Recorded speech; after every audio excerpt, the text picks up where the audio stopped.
Pessoal, resumindo a votação que aconteceu na madrugada de ontem sobre o projeto de lei 39/20, que veio do Senado para poder ajudar os estados e municípios nesse momento que eles estão perdendo a arrecadação. Vamos lembrar um pouco desse projeto. Esse projeto veio inicialmente como a Lei Mansueto, a Mansueto Almeida, e depois foi totalmente desconfigurado e virou um projeto que até muita gente brincou, chamou do Mansueto, ou seja, um projeto que era para poder acertar as finanças dos estados, botar a ordem, botar padronização nas contas dos estados, salvando aqueles estados que estavam com as contas erradas, acabou virando um projeto emergencial para poder recompor as perdas de ICMS e ISS dos estados e municípios devido a todo esse isolamento, fechamento de mercados, fechamento de hotéis, de empresas, fechamento de shopping centers. Então, cai a arrecadação de ISS e ICMS, porque fábricas não produzem, serviços não são prestados, estados e municípios sem arrecadação, mas tendo que cumprir as suas obrigações, quer dizer, tem que pagar funcionário público, fornecedores, tem que pagar taxas, tem que pagar a máquina pública, ou seja, atender ao público. Podemos entrar no mérito se tudo isso é ineficiente, se o Estado é muito gordo, se devia fazer cortes, tudo bem, mas tem uma coisa que é planejamento de longo prazo, um projeto de longo prazo, outra coisa é uma coisa emergencial. Então na emergência não dá para você começar a falar, vamos fazer uma reforma administrativa, que era um pouco a pegada. Muito bem, esse projeto 149 saiu da Câmara, muito criticado, eu mesmo votei a favor, porque a gente sabe que isso sai da Câmara, ia para o Senado e voltava para a Câmara, portanto tinha muito a ser ganho.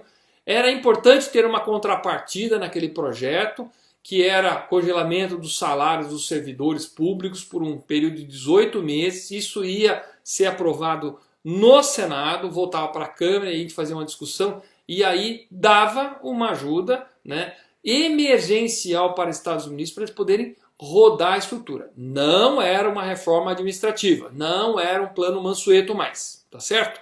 Houve muita má interpretação, o pessoal xingou, falou que você votou a favor, cheque em branco. Não era cheque em branco, isso é outra mentira, má interpretação. Que aliás essa coisa veio do próprio governo que queria derrubar o 149 e falou, isso é um cheque em branco, vai gastar 280 bilhões do orçamento.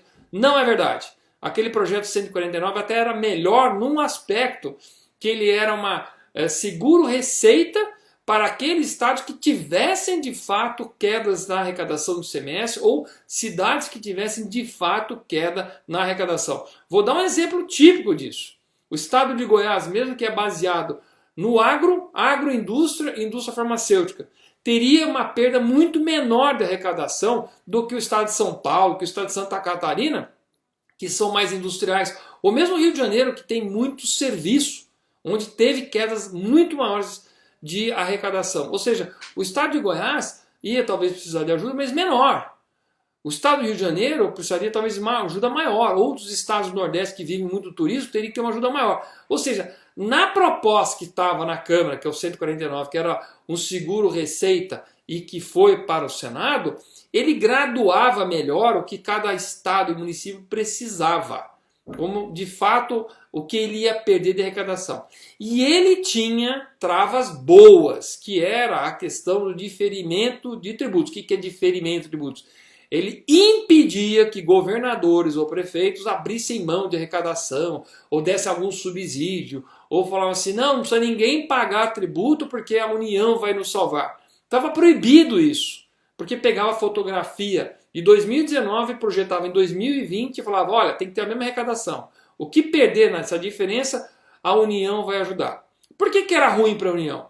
Porque a União precisava ter segurança de quanto que ela ia gastar. A União não gosta de ficar com as coisas, as contas abertas, porque aí estados e municípios malandramente falam assim, não, mas também teve aquele problema lá atrás, então você tem que me restituir. E fica uma conta que nunca fecha.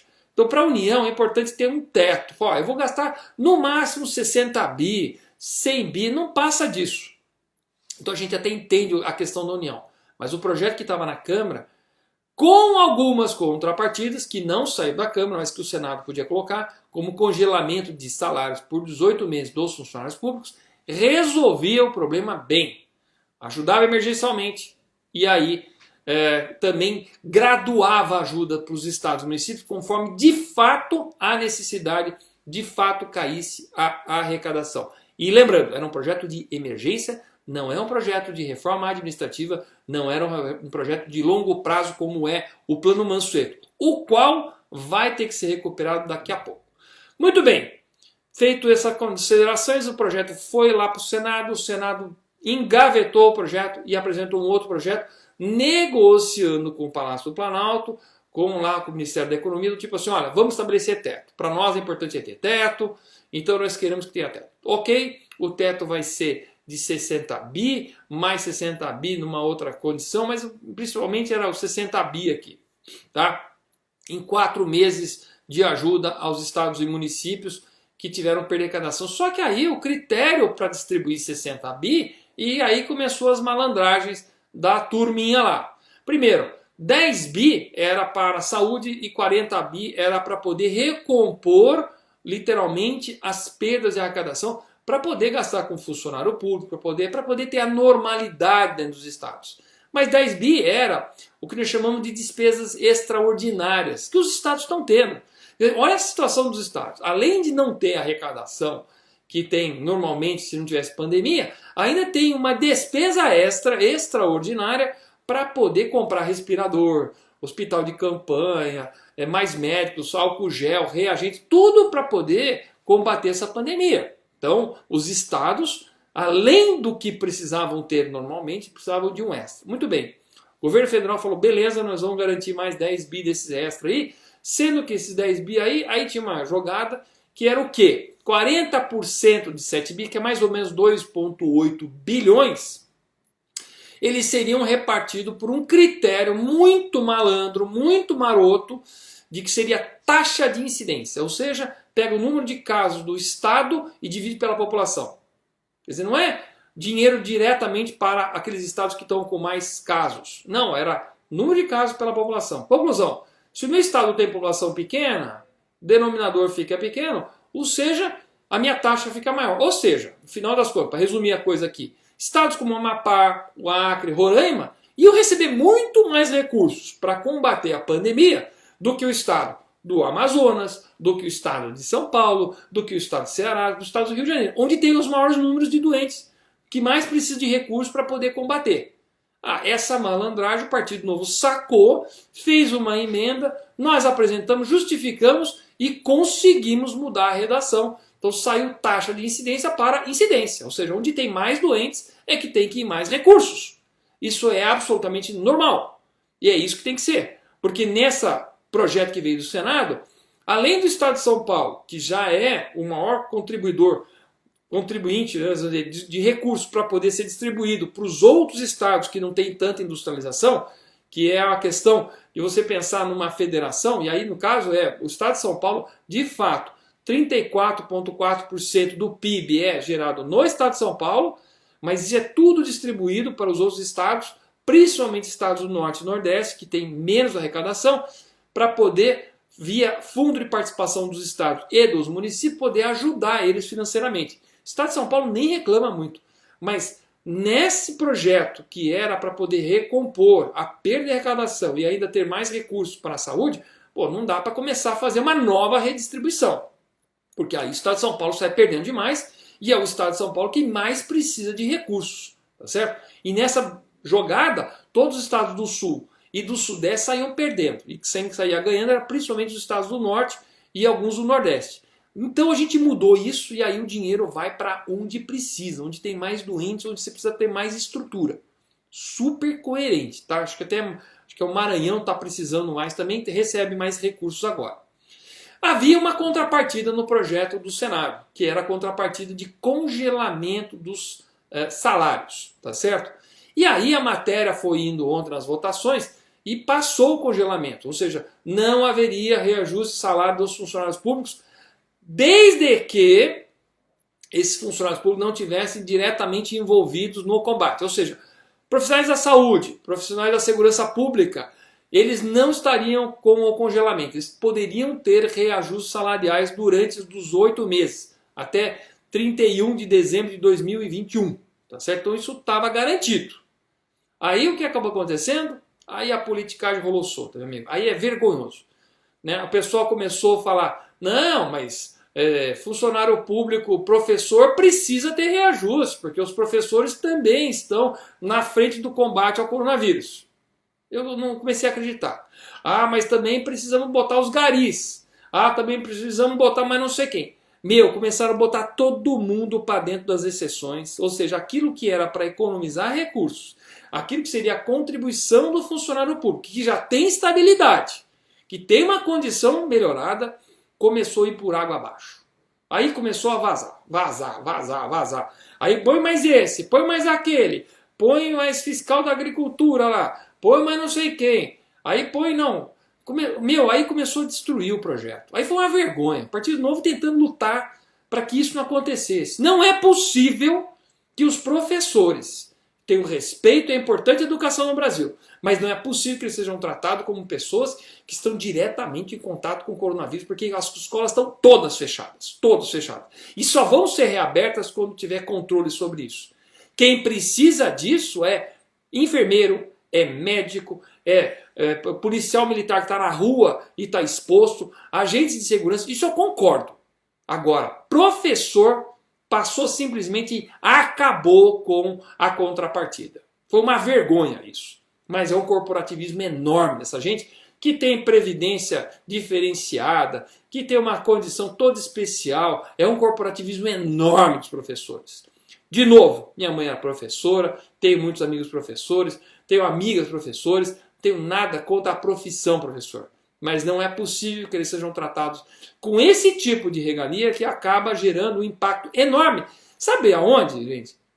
Na pequenininha cidadezinha do interior, que praticamente 80% da folha de pagamento são aqueles professores rurais, que poderiam sim, por ter estabilidade no seu emprego, ficar 18 meses sem um reajuste de salário. Muita gente fica anos e anos sem um reajuste de salário. Tá certo? E principalmente, eu vou falar, quem ficou muito tempo sem reajuste de salário foi militar, foi policial da Polícia Rodoviária Federal, um monte de pessoas que estão diretamente lá com perigo. Mas professor não pode. Ele não pode ficar 18 meses. Aí simplesmente vazou, ou seja, aquilo que ia ser alguma economia para poder até ajudar a administração de municípios foi por água abaixo. Espero que no Senado isso seja corrigido. E aí outras coisinhas também que foram passando, até teve uma piadinha, chega uma certa hora lá na sessão de ontem, do tipo assim, põe mais umas emendas aí que a gente acaba com o Brasil de fim. Definitivo. Já põe aí reforma da Previdência para acabar com ela, já põe aí acabar com as reformas trabalhistas, põe tudo. Ontem estava assim, horrível o final da sessão de ontem. Horrível.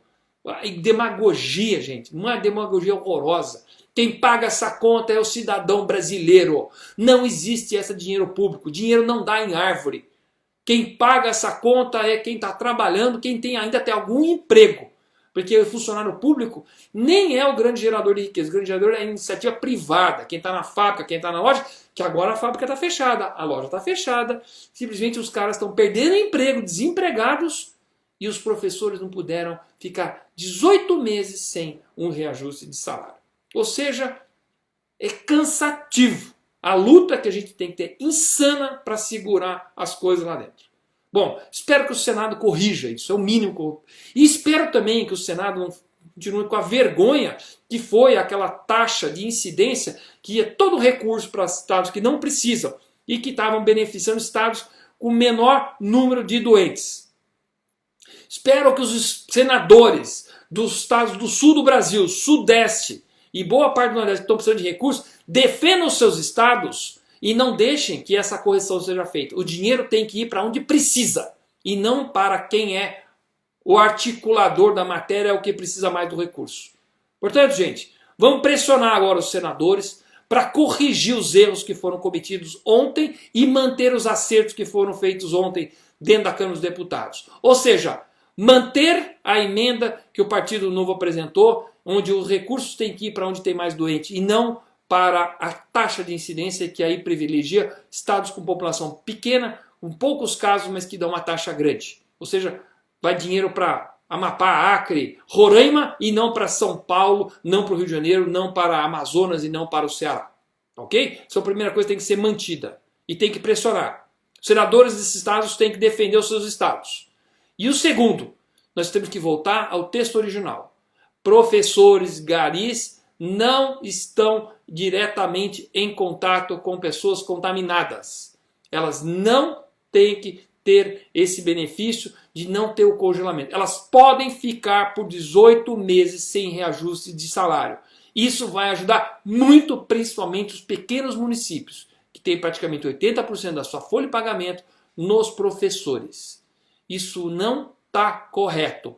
Toda a população tem que dar alguma contribuição, principalmente aqueles que têm estabilidade. Porque aqueles que não têm estabilidade já estão contribuindo, mas de uma forma muito mais nefasta e precária, que é perdendo os seus empregos.